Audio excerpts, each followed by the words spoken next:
Alors, je m'appelle Éric Fiat, je suis, paraît-il, philosophe, en tout cas professeur de philosophie, et je fais paraître chez Bayard, dans la très belle collection Littérature intérieure, un petit livre qui s'appelle « Où sont donc mes morts allés ?», où je parle d'abord de mon père, puis de tous les êtres que j'ai aimés, craignant qu'on les oublie totalement. Et voilà pourquoi j'essaie dans ce livre de leur donner une place, de leur donner une sorte de tombeau pour qu'on ne les oublie pas.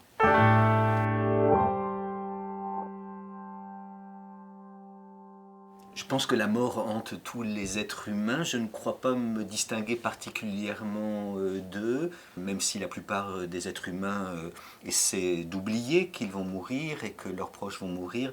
Comme dit Pascal, ils n'oublient pas leur oubli.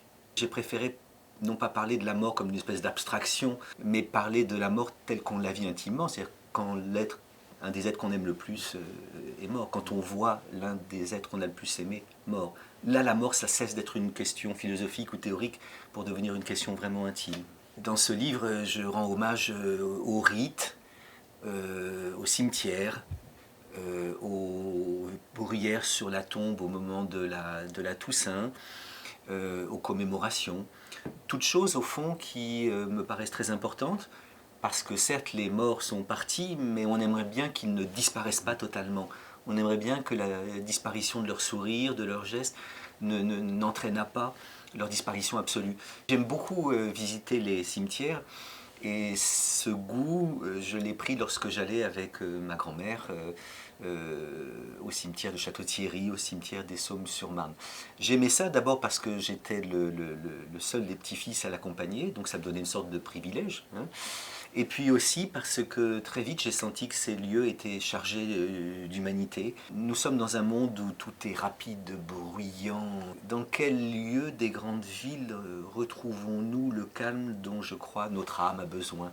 Eh bien dans les bibliothèques, dans les églises et dans les cimetières.